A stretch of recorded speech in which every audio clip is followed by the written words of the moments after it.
Kabanata 12:11. Ang Mad King, Dalton Alroy. Nanginginig ang buong katawan ni Andraste Cheever nang sumambulat ang nagngangalit na aura. Ang enerhiya lamang na ito ay sapat na upang magkaroon ng ilang mga tropa ng Windsor Legion na pinakamalapit sa kanya na nanginginig at dumudugo sa kanilang mga bibig at ilong. Sa sumunod na segundo, para siyang human killing machine, diretsyong nagmamadaling umakyat patungo sa tier. Protektahan si Tier Summers. Umungol si Lino Windsor. Ang mga nakapaligid na tropa ng Windsor Legion ay walang takot na lahat ay sumugod kay Andraste. Gayunpaman, kaharap nila ang isa sa apat na emperador ng Celestial Empire, na isa sa mga pinaka-cutting-edge powerhouses sa komunidad ng martial arts ng Celestial Empire. Siguradong walang kapantay ang mga ito sa kanya. Inilabas ni Andraste ang kanyang kamao at hinaipan ang mga tropa ng pamilya Windsor palabas na parang bulldozer. Ang kahangahangang lakas ng pakikipaglaban ay nagpatinggal sa kanilang mga anit. Hold of him off, ungol ni Lino sa mahinang boses. Celio Windsor, Horace, at ang iba pa ay walang ingat na sumugod. Gayunpaman, hindi nila nakayanan ang napakabangis na pag-atake ni Andraste at pareho silang lumabas. Nagsalubong ang kilay ni Tyr. Ang lakas ni Andraste ay nakaramdam siya ng takot. Sa harap ng gayong ganap na kapangyarihan, ang Celio at ang Windsor Legion na naninangil ay magdaragdag lamang sa bilang ng mga namamatay. Handa na ring i-sword ni Sean Yarn ang kanyang espada, ngunit pinigilan siya ni Tyr. Huwag kang gagalaw, Lolo Sean. Bulong ni Tyr na mahigpit na hawak sa kamay ang armor dagger. Sa susunod na segundo, agad siyang humarap kay Andraste, nag-iwan ng mga after images sa kanyang likuran. Sayaw ng 1,000 taon. Ang strike na ito ay ang Santo Ryu skill na itinuro ni Tyr kay Ash noong araw. Kahit isang talon lang ang nasa kamay ni Tyr, hindi naman mas malala ang impact ng sayaw kung ikukumpara sa Santo Ryu ni Ash. Nang humarap sa kislap at kislap ng malamig na bakal, naningkit ang mga mata ni Andraste. Pagkatapos, sa susunod na segundo, tumama siya ng malakas na suntok na puno ng lakas ng loob niya. Ang suntok ay walang kakaibang set ng galaw na sasabihin. Umasa lang ito sa nakakatakot na kapangyarihang iyon. Boom! Isang bagyo ang narinig na umalangaw-ngaw. Naramdaman na lamang ni Tyr ang napakalaking puwersang sumugod sa kanya bago ito pinalipad. Takot na takot si Tyr. Ang Haring Caesar, si Andraste Caesar, ay tila mas makapangyarihan kaysa sa kanyang Panginoon, ang Haring Pulubi. Si Tyr, na pinadalhan ng mabilis, ay hindi natamba, ngunit maraming mabilis na hakbang paatras at sa wakas ay nagpakatatag. Mula sa kabilang dulo ay nagmula ang tawa ni Andraste. As expected of the kid who has the old man's blood flowing through your body on top of being trained by the old Pulubi.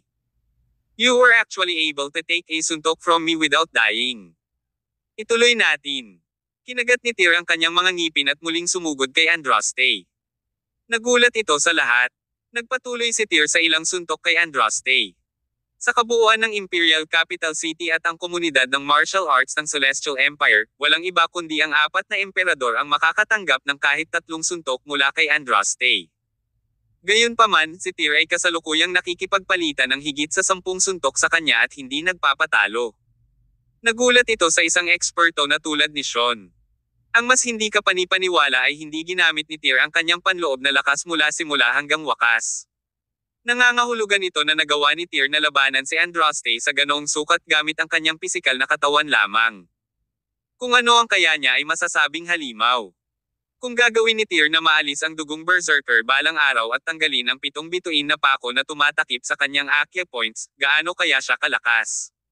Kung nangyari iyon, sino ang nakakaalam kung ang apat na emperador ng Celestial Empire ay matatalo ni Tyr sa ilang minuto?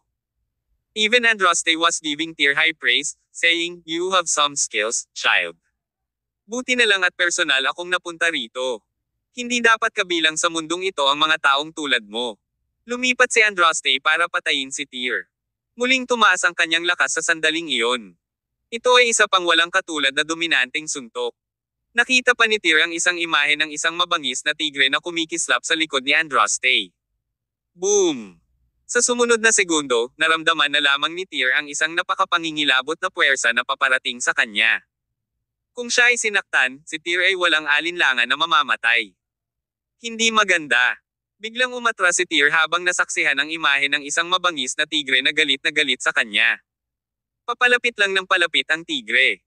Ang masasamang mukha at dominanteng aura nito ay hindi nagbigay kay Tyr ng posibilidad ng counterattack o pag-iwas. Tapos na. Sa sandaling iyon, nagsimulang mawala ng pag-asa si Tyr sa kanyang puso. Naalarma sina Lino, Sean, at ang iba pang nasa paligid niya. Gusto nilang magmadali upang protektahan si Tyr, ngunit huli na sila. Nakanganga si Tyr habang papalapit ang tigre, nakita na niya ang sarili na nilalamon ng kapangyarihan sa sandaling madudurog siya. Humagulal ka. Gayunpaman, sa paglipas ng panahon, biglang narinig ni Tyr ang isang dagandong na katulad ng isang halimaw mula sa kanyang likuran. Sa susunod na segundo, isang figure ang biglang lumitaw sa kanyang harapan. Ito ay isang figure na tila nakasuot ng isang sinaunang damit ng abaka, may mahabang buhok, at may dalang kutsilyo sa kanyang kamay. Malinaw na napansin ni Tyr na pinrotektahan siya ng individual, pagkatapos ay itinaas ang kanyang talim at nilaslas pababa. Basag!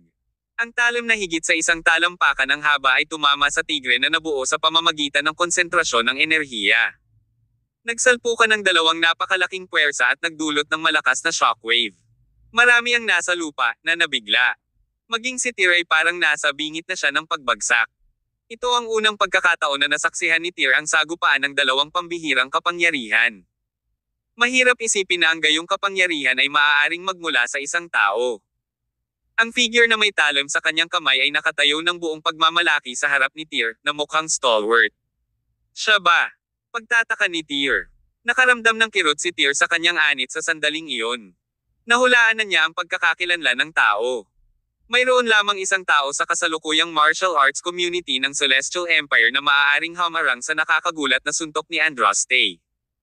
Hindi ba't kawalang galang mo na tretuhin mo ang apo ko sa ganoong paraan, Old Chiver? Sabi ng figure sa mababa at paos ngunit malakas na boses. Sure enough, nagpakita siya pagkatapos ng lahat. Ang Mad King, Dalton Alroy, ay narito. Binati ni Lino Windsor si Senior Dalton Alroy. Bati ni Celio Windsor kay Lolo Alroy. Bati ni Sean Yarn kay Kuya Dalton. Ang grupo ng mga lalaki mula sa pamilya Windsor, pati na rin si Sean at ang iba pa, ay pumunta sa harap at sumaludo ng sabay-sabay. Maging si Chad Cheever at ang Cheever Legion ay nagpakita ng kanilang paggalang kay Dalton. Para naman sa ilan sa mga lalaking naroroon, marami sa kanila ang ganap na natulala sa puntong ito, habang ang iba ay nagpakita ng walang katulad na pagkabigla at pananabik. May iilan pa nga sa gilid ng pagluhod sa sobrang tuwa. Ano ang okasyon ngayon? Talagang nakilala nila ang dalawa sa apat na emperador ng Celestial Empire sa parehong oras, ang Mad King, Dalton Alroy, at ang Caesar King, Andraste Cheever. Walang sino man ang makakasaksi sa paningin ng dalawang emperador na muling nagpakita sa isang eksena sa buong buhay nila. Maya-maya ay nakabawi mula sa kanyang pagkabigla, bahagyang nanginginig ang mga labi ni Tyr nang sa wakas ay bamulong siya ng dalawang pantig, Lolo. Kabanata 12:12. Hindi mapangangatwiran. Ang unang layunin ni Tyr Summers sa pagpunta sa Imperial Capital City ay hanapin ang kanyang lolo, si Dalton Alroy. Gayunpaman, dahil may mahahalagang bagay na dapat asikasuhin si Dalton, hindi pa siya nakakausap ni Tyr. Hindi inaasahan ni Tyr na makikilala niya si Dalton sa ganoong sitwasyon. Sa oras na ito, si Dalton ay tila isang eskrimador mula sa sinaunang pamayanan ng martial arts. Kahit na siya ay higit sa 70 taong gulang, siya ay matatag at matipuno pa rin, at ang kanyang kahangahangang paraan ay hindi mababa sa mga kabataan. Nang lumingon siya, kitang-kita na ang ilan sa mga katangian niya ay kahawig ng ina ni Tyr na si Lydia Alroy. Ngumiti ang matanda kay Tyr, at hindi nagtagal ay napalitan ng malakas na tawa ang tawa nito. Hindi makita ni Tyr si Dalton. Sa isang sandali, naramdaman niya na si Dalton ang pinakamahusay na transcendent ng kanyang henerasyon, isang powerhouse na kayang sugpuin ang buong komunidad ng martial arts ng Celestial Empire sa kanyang kapangyarihan. Kasabay nito, naramdaman ni Tyr na ang matanda ay nagmula sa isang uri ng kabaliwan. Anyway, tila nagpalit-palit ang estado ng pag-iisip ni Dalton sa pagitan ng normal at abnormal. Good chap, you are worthy of being my grandson. You can even go as far as forced, Andraste Cheever, to this point. Pagkasabi pa lang ni Dalton ng mga katagang iyon, agad na sumimangot si Andraste na nasa gilid. Hindi sumagot si Tyr, sa halip ay tumabi sa katahimikan. Dahil nagpakita na ang Mad King, ang sumunod na nangyari ay walang masyadong kinalaman sa kanya. Old Mad, itong apo mo ay linumpo ang apo ko. Are you here to back up him today? Tanong ni Andraste. Pinaikit ni Dalton ang kanyang mga mata at sinugod si Andraste gamit ang kanyang espada. Nagmura siya, ano ang pinagsasabi mo? Sandaling hindi nakaimik si Andraste. Ang Old Mad ay hindi mahuhulaan gaya ng dati. Agad na nakipag-away ang dalawa. Ang kanilang malakas na pagbabago-bago ng enerhiya ay nagpilit sa mga tao sa kanilang paligid na patuloy na umatras. Hindi nagtagal, nagpalitan ng 12-12 ng suntok ang dalawa. Gayunpaman, ang kanilang mga kasanayan sa pakikipaglaban ay pantay-pantay. Old Mad, nasisiraan ka na nga talaga. Kung maglakas loob kang hawakan ang apo ko, maglalakas loob akong guluhin ka, galit na sumpa ni Andraste habang lumalaban. Itinaas ang mahabang talon sa kanyang kamay, agad na pinakawalan ni Dalton ang isang half-moon blade blow at pinadala ito ng mabilis patungo kay Andraste. Ikinawi ni Andraste ang magkabilang kamao niya at ibinagsak ang mga ito sa lupa, dahilan para agad itong nahati. Ang kanyang malupit na panloob na lakas ay nakaharang sa blade blow ni Dalton, at muli, isang dumadagindong na tunog ang sumabog sa hangin. Bakit walang saysay ang anumang ginagawa mo? Inis na bulalas ni Andraste. Mad ako. Nakalimutan mo na ba? Sagot ni Dalton. Fuming, Andraste glared furiously at Dalton.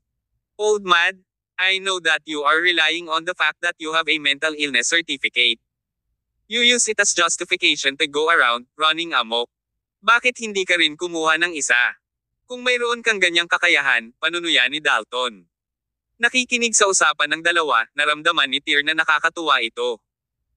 Ang tinaguriang dalawa sa apat na emperador na ito ay tila hindi mas mahusay kaysa sa mga bastos, at ang walang pakundangan na proteksyon ng kanyang lolo sa mga pagkukulang ni Tyr ay medyo cute, hindi ba? Bagamat nag-aaway ang dalawa, wala ni isa ang lumalabas ng todo-todo, at hindi rin nila ito masyadong itinulak. Sa huli, ang dalawa ay umatras ng tig-10 hakbang. Pagkatapos nilang maghiwalay, binawi ni Andraste ang lahat ng vigorous energy niya at galit na sinaway niya si Dalton, tamad akong makipag-away sa'yo. Sabihin mo lang, paano natin lulutasin ang usapin ngayon? Andraste, ang dami mong apo. Wala ka talagang pakialam sa Garth na yan. Pero sa kasalukuyan, ako, Dalton Alroy, isa lang ang apo, which is Tyr Summers, nakataas na kilay na sabi ni Dalton. I don't want to compare how many apo we have. Andraste was furious. Napilayan ng apo mo ang apo ko. Ano ba ang pinagsasabi mo? Sigaw ni Dalton. Overbearingly carrying his long blade over his shoulder, he walked over to Tyr and added, "Let's go, my boy. Let's get out of here." Old Mad, hindi mo ba talaga ako igagalang? Isa-isa nang nagsilabasan ang mga ugat sa noo ni Andraste. Bagamat isa siya sa apat na emperador, nadurog siya sa ugali ni Dalton. Biglang huminto si Dalton sa kanyang kinatatayuan. Sa sandaling lumingon siya, tila nagbago siya sa ibang tao.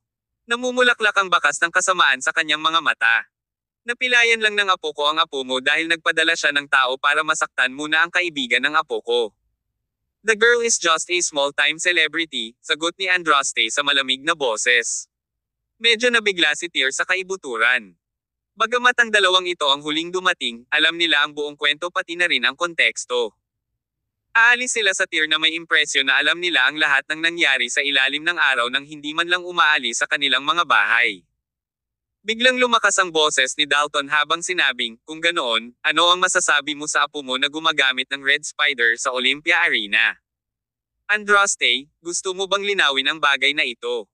Sige, bakit hindi natin iwaksi ang lahat ng pagpapanggap at makipag-away?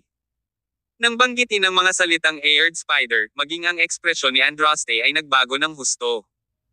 Ang gamot ay talagang ang pinakapinagbabawal na pag-iral sa buong Imperial Capital City. Ito ay isang bagay na pinagsanib puwersa ng lahat ng apat na pamilya ng Imperial upang alisin.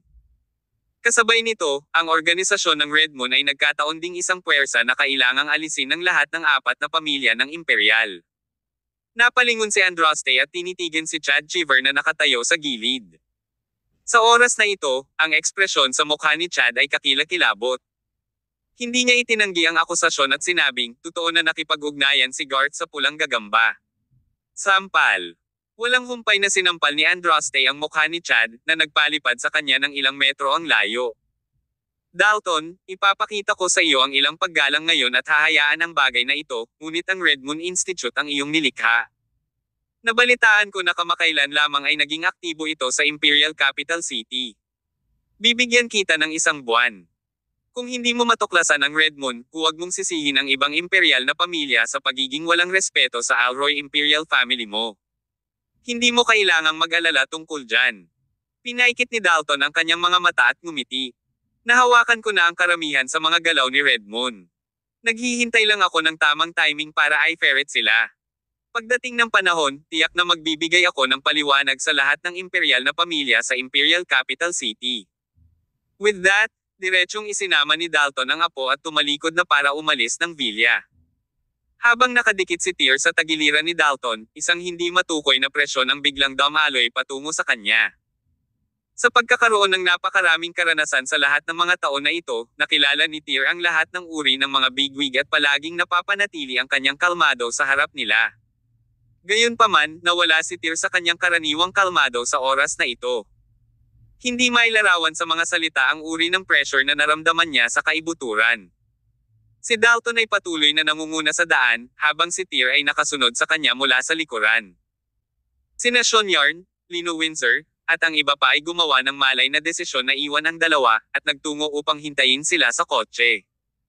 Maya-maya, dumating sina Tyr at Dalton sa isang lugar na hindi kalayuan sa mga sasakyan. Lumingon si Dalton at muling sinilip ang apo. Sinabi ng lahat na si Dalton ay naging mad, ngunit sa oras na ito, siya ay isang ganap na normal na tao. Walang maramdamang abnormal si Tyr sa kanya. Tyr, you came to the city this time because of that berserker blood in your body, right? Tanong ni Dalton. Tama ka. Tumango si Tyr at nagpatuloy, ang dugong berserker sa aking katawan ay tinataka ng aking Panginoon. Tinatakan niya ang aking mga critical na acupuncture point gamit ang Hepticil maneuver. Ngunit, ang aking anak na babae ay nagpapakita ng parehong mga sintomas. Kaya, kailangan kong makahanap ng solusyon para sa berserker blood na ito sa lalong madaling panahon. Nabalitaan ko dati sa tiyuhin ko na ang research institute na itinayo mo noong unang panahon ay may resulta na. Totoo ba iyon? Kabanata 12:13. Inabando ng site. Tama. Tumango si Dalton Alroy. Ang Red Moon Institute ay ang lugar kung saan nagtipon ako ng maraming internasyonal na espesyalista, upang partikular na saliksikin ang dugong ito ng berserker sa ating mga katawan taon na ang nakakaraan. Noon, nakaisip sila ng solusyon para sa dugo. Sa kasamaang palad, nagkaroon ng aksidente sa institute, na kalaunan ay naging sanhi ng pagkawala ng data at impormasyong iyon sa akin. Ngunit ang paraan ng pagsugpo sa dugong berserker ay talagang sinaliksik, tama? Tanong ni Tyr. Oo. Muling tumango si Dalton. Ngayon, ang Red Moon ay lumago sa isang organisasyon. Pinaghihinalaan ko na may isang malakas na puwersa sa likod nito. Kaya naman nakaligtas ito sa ilalim ng pagkubkob ng mga pamilyang imperial sa Imperial Capital City. Kung tama ang aking pagtatantya, matagal na ring nakapasok ang organisasyon sa 4 na pamilyang imperial sa loob ng lungsod. Ilang taon ko nang sinusubaybayan ang Red Moon. Sa pamamagitan lamang ng ganap na pag-aalis ng organisasyon ay malalaman ko ang mga puwersang nasa likod nila. Ang datos sa ang dugo ay nahulog din sa mga kamay ng puwersang iyon. Patuloy na nagtanong si Tyr, nagbunga na ba ang mga taon ng paghahanap mo? Nalaman mo na ba ang Red Moon ngayon? Malapit na. Tumingin si Dalton sa malayong kalangitan sa gabi, kung saan nagkataong may full moon.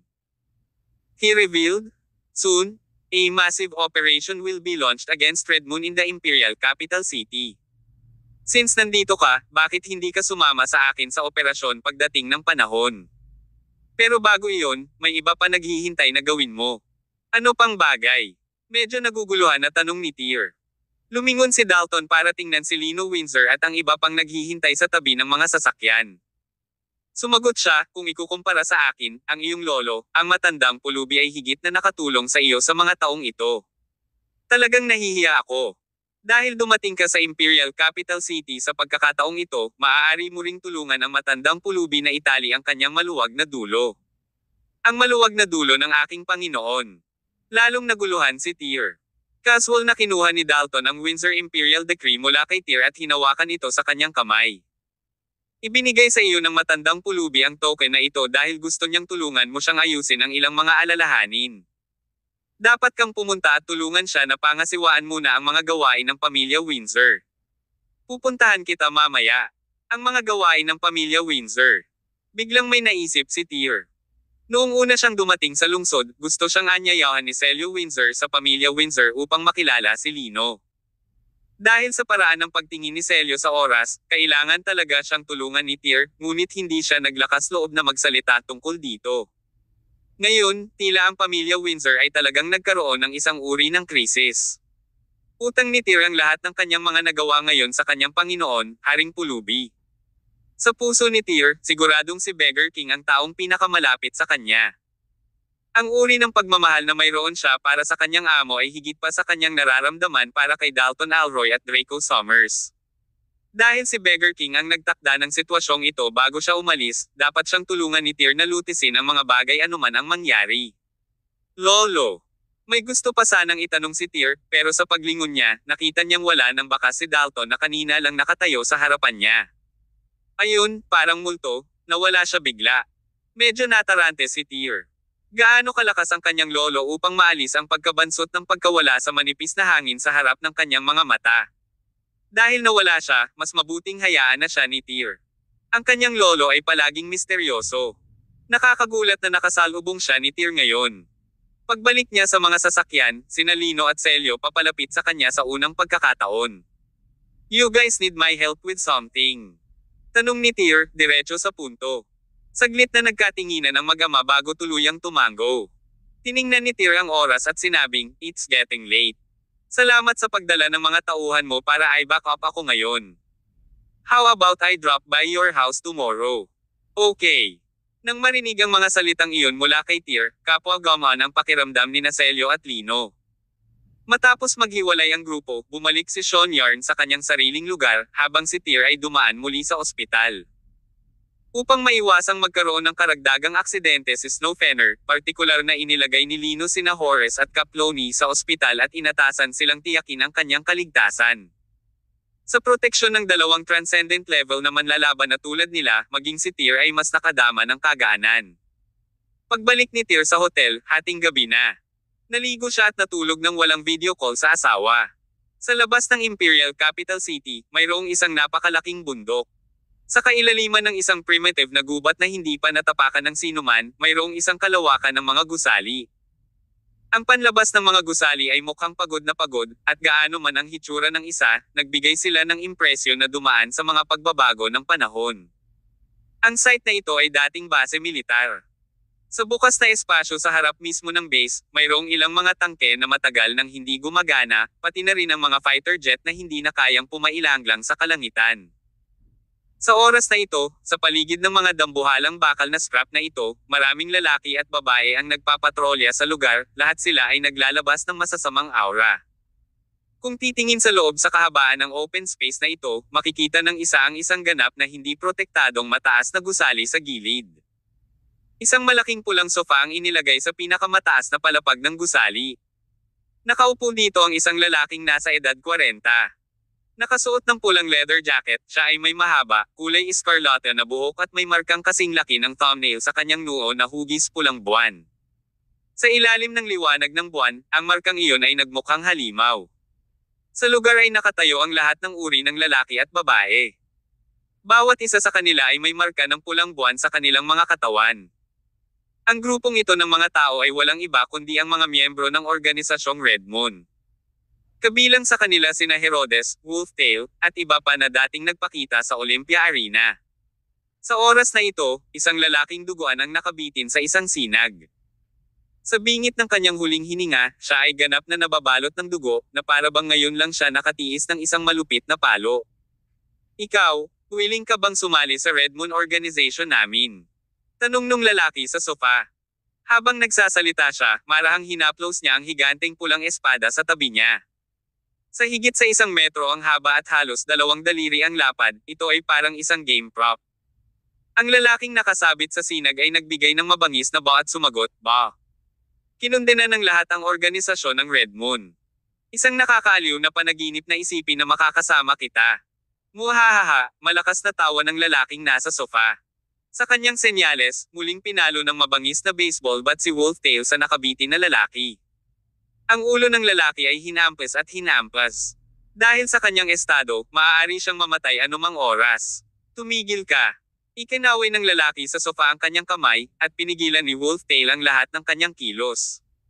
Nakangiting tumayo, dinala niya ang kanyang higanteng espada habang sunod-sunod na hakbang patungo sa nakabitin na lalaki. Jensen Alroy, ang nangungunang transcendent powerhouse ng Alroy Imperial Family. Ilang taon mo nang pinagsilbihan si Dalton Alroy, tama. Isa siya sa 4 na emperador ng Celestial Empire, ngunit hindi man lang niya maprotektahan ang kanyang pinakamakapangyarihang katulong. Doon, sa tingin mo ba ay basura siya? Panunuya ng masamang tao. Kabanata 12:14. Kagura. Habang sinasabi ng lalaking nakapula ang mga salitang iyon, hinailan niya ang kanyang higanteng espada at isinabit ang talon sa itaas ng ulo ni Jensen Alroy. Bah! Matiim na tinitigan ni Jensen ang lalaki. Kahit na siya ay nasa napakahirap na sitwasyon, napanatili pa rin niya ang kanyang integridad. Kagura, hindi ka na makakakilos ng talamak ng mas matagal. Simula nang matagpuan ko ang lugar na ito, hahanapin ito ng Mad King sooner or later. Kapag nangyari iyon, ito na ang katapusan ng Red Moon mo, deklara ni Jensen. Wow! Tumawa si Kagura. Kagura pala ang pangalan ng lalaking ito. Siya ang pinuno ng organisasyong Red Moon. Si Kagura ay tila isang taong mahilig tumawa, hindi nakakagulat na ang kanyang pangalan ay nagpapahiwatig ng saya. Lumingon si Kagura at tumingin sa bahagyang mamula-mula na kabilugan ng buwan sa kalangitan sa gabi. Jensen, sabi nga sa kasabihan, ang isang matalinong tao ay nagpapasakop sa kapalaran. Marami mula sa 4 na pamilya ng imperial ang kusang sumama sa ating Red Moon. Kaya naman, hindi mo kami mapapabagsak. Dahil gusto mong panatilihin ang iyong tinatawag na integridad, hindi kita pipilitin. I have ways to make you mine anyway. Sa sinabi nito, sumenya si Kagura, at may isang lalaking nakasuot ng puting lab coat na may dalang plato. Sa ibabaw ng plato ay may syringe na naglalaman ng escarlate na likido, na kinuha ni Kagura bago naglakad palapit kay Jensen. Nang makita ang hiringgilya sa kamay ni Kagura, biglang natarante ng kaunti ang lalaking nagpapanatili sa kanyang walang kibo na katwiran. Anong gusto mong gawin sa akin? Isang perpektong doses ng Red Spider. Tinitigan ni Kagura ang likido sa syringe na may halos nahuhumaling na tingin at pinanibik na nakasulat sa buong mukha. Isang perpektong doses ng Red Spider na maaaring magtanim ng perpektong banal na hayop. Minsan, hindi ko talaga maintindihan kung ano ang iniisip ni Dalton Alroy. Obviously, this stuff is more than enough for his Alroy Imperial family to dominate the entire Imperial capital city and even be on par with ancient martial arts families. So, why did pinili niyang huwag gamitin ito? Ayos lang kung pipiliin niyang hindi gamitin, pero gusto pa niyang sirain ito. Jensen, sa tingin mo ba may mali sa utak ni Dalton? Hindi na napigilan ni Jensen ang pagmumura sa puntong ito. Sa halip, umiling-iling siya, sinusubukang ilayo si Kagura sa kanya, ngunit paano iyon naging posible? Hindi nagtagal, hinawakan ni Kagura ang baba ni Jensen at sinaksak ang syringe sa kanyang leeg, dumaloy ang escarlate na likido sa mga ugat ni Jensen at dumaloy sa kanyang katawan. Hindi nagtagal, ang kanyang mga mata ay nagsimulang maging pula ng dugo, at ang mga pulang ugat ay nagsimulang lumitaw sa kanyang mukha at sa kanyang buong katawan. Boom boom! Nang walang babala, nagpapuwersa si Jensen, at naputol ang cage ng bakal na unang nakatali sa kanyang mga kamay dahil sa kakilakilabot na enerhiyang naglalabas mula sa kanyang katawan. Sinundan ito ng pagbagsak ni Jensen sa lupa. May kabangisan sa kanyang mga mata, at patuloy na umaatungal ang isang malahayop na pag-ungol mula sa kanyang bibig. Pagpuntirya kay Kagura, si Jensen ay sumugod sa kanya na parang isang hayop. Gayunpaman, umatras si Kagura at iwinagayway ang higanteng espada sa kanyang kamay. Agad na pinasabog ng galit na blade energy si Jensen. Sa kabilang banda, si Herodes, Wolftail, at ang iba pa ay may hawak na stun gun sa kanilang mga kamay. Sa sandaling pinasabog ni Kagura si Jensen, sabay na tumama sa katawan ng una ang dalawang stun gun. Isang napakalaking electric current ang dumaloy sa katawan ni Jensen sa isang iglap. Kung ang isang ordinaryong tao ay makakaranas ng ganoong agos, ang individual na iyon ay nakuryente at nasunog sa isang bola ng uling. Gayunpaman, ang katawan ni Jensen ay kakilakilabot na matatag at kayang paglabanan ang magkabilang alon. Nanginig ng ilang beses ang kanyang katawan bago siya nawala ng malay sa lupa gamit ang isang bam. Perfecto! Ang mga mata ni Kagura ay kurbadang crescent habang nakangiti at pinulot ang kanyang higanteng espada. Dalhin mo siya. Kaagad, ang ilang miyembro ng Red Moon ay nagdala ng malaking bakal na kulungan. Halos kasing laki ng palso ng bata ang bawat bakal nito. Dalawang lalaki ang bumuhat. Si Jensen, na nakahiga sa lupa, at itinapon siya sa bakal na kulungang iyon. Ang paraan ng kanilang pagpapatakbo ay para silang nakikipag-ugnayan sa isang halimaw. Pagkaalis ni Jensen, umupo ulit si Kagura sa sofa. Nang malapit na siyang magbuhos ng isang baso ng alak at magtagal sa pagtangkilik nito, biglang lumiwanag ang projection wall sa kanyang harapan. Isang individual na may malahalimaw na maskara ang biglang lumitaw sa screen. Ang buong katawan ng misteryosong figure ay natatakpan mula itaas hanggang paa. Samantala, kahit ang boses ng individual ay binago. Nang lumitaw ang taong ito, lahat, kasama si Kagura, ay tumayo at yumuko sa misteryosong figure sa screen ng may paggalang. Pagbati sa Master. Pagbati sa Master. Mula sa paraan ng pagharap at pagtrato ni Kagura at ng iba pa sa taong iyon. Ang taong iyon ay walang alinlangan na sumusuporta sa Red Moon mula sa likod ng mga eksena. Maging ang mga miyembro ng Red Moon ay hindi alam ang tunay na pagkakakilanlan ng misteryosong taong ito. Sa screen, nagsalita ang misteryosong tao sa boses na binago sa tunog na parang robot, na nagsasabing, Kagura, ang dahilan kung bakit hiniling ko kay Red Moon na bumalik sa Imperial Capital City ay para magkaroon ng panghuling showdown kasama si Dalton at ang iba pa. Gayunpaman, ang iyong pag-unlad sa paghahanda ay medyo mabagal. Nanlamig ang mukha ni Kagura habang sumagot, patawarin mo ako, Master. Talagang bibilisan natin ang mga bagay-bagay. Bibigyan kita ng 10 araw. Sa isang pagkurap ng screen, nawala agad ang misteryosong tao pagkatapos sabihin ang mga katagang iyon. Kahit na matagal na pagkatapos nito, si Kagura at ang iba pa ay may tensyon at paggalang pa rin sa kanilang mga mukha. Makalipas ang ilang sandali, inilabas ni Kagura ang kanyang cellphone at nag-dial ng numero ng telepono. Sa kabilang dulo ng telepono ay may boses ng isang matandang lalaki, na nagsabing, ano na, Kagura? Masyadong mabagal ang iyong pag-unlad. Matagal nang nawala ang hari ng Windsor. Bakit hindi ka gumawa ng kahit kaunting pag-unlad sa iyong panig? Tanong ni Kagura na may bahid ng galit ang tono nito. Kung hindi ganoon kabagal ang pag-usad ng matanda, hindi sana ganoon kagalit ni Kagura ang kanyang amo.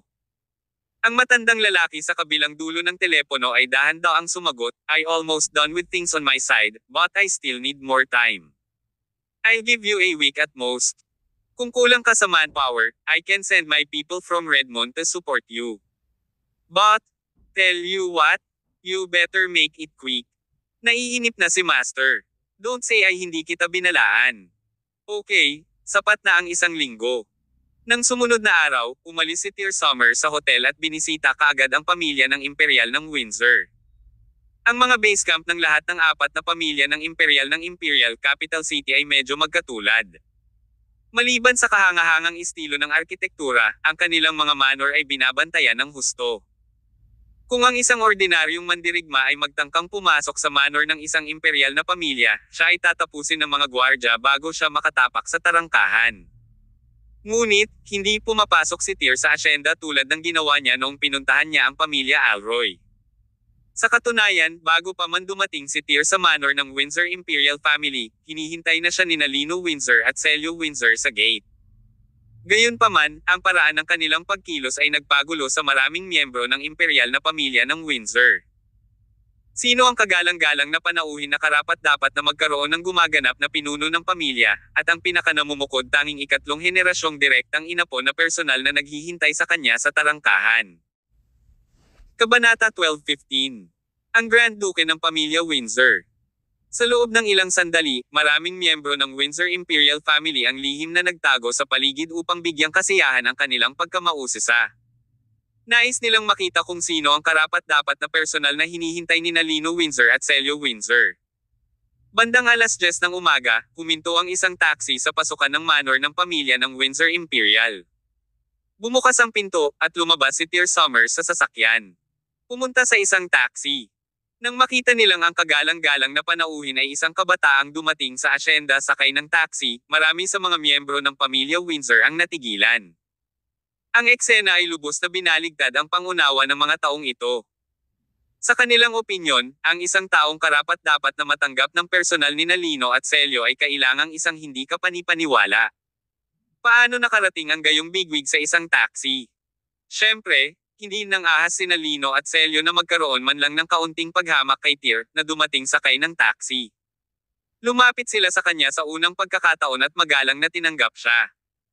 Sa oras na ito, mula sa isang lugar sa hindi kalayuan, isang lalaking may masamang tingin ang nakatutok kay Tyr na dinadala sa mansyon ni Celio at Lino. Bahagyang nagbago ang ekspresyon ng lalaki bago siya umalis, agad na tinungo ang isang gusali sa kabilang direksyon. Sa isang vilya na pinalamutian ng marangyang, isang matandang lalaki sa edad na 70 ay nakaupo sa isang rattan chair na may hawak na pusa sa kanyang mga bisig. Naglalakad papunta sa matanda, lumuhad sa harap niya ang roguish na lalaki sa takot at kaba. Pagbati, Grand Duke. Ham! Bahagyang tumango ang matanda. Hinaplos niya ang pusa sa kanyang mga braso gamit ang isang kamay at hindi nagmamadaling nagtanong, nakita mo na ba ang lahat? Oo, Grand Duke. Siya ay isang binata na nasa early 30s. Hindi ko masabi kung may kakaiba sa kanya, sagot ng lalaki. Biglang tumawa ang matanda at sinabing, hihihi. Ang kanyang pangalan ay Tyr Summers, ang alagad ng hari ng Windsor. Nasa kanya ang Windsor Imperial Decree. Siya ay isang mahalagang piraso ng chess na partikular na iniwan ng hari ng Windsor para kay Lino bago umalis. Natigilan nung una yung roguish na lalaki, tapos tumawa din siya. Tinanong niya, Grand Duke, ang Windsor King ba ay nalilito kaya nagayos siya ng isang batang chap na pumunta dito? Biglang nalungkot ang mukha ng matanda. Ang sumunod na segundo, ang pusa sa kanyang mga bisig ay sumigaw at marahas na sumugod patungo sa lalaki, na nagulat at nakalmo ng pusa. Bumalik ka rito, sumenyas ang matanda, at masunaring bumalik ang pusa sa kanyang mga bisig. Utos niya, Ratay, sana ay malinaw mong makilala ang mga bagay na dapat at hindi dapat sabihin ng malakas. Bagamat hindi pa ako naging maayos sa Windsor King, siya pa rin ang aking pangalawang kapatid. Siya rin pala ang hari ng Windsor Imperial Family. Is he someone you can insult as you please? Pakiramdam niya ay nanginginig na ang lahat ng balahibo niya sa katawan, nagmamadaling sumagot si Ratay, Grand Duke, nagkamali ako. Hindi ko na uulitin pa. Umalis ka na. Bantayan mo siyang mabuti para sa akin.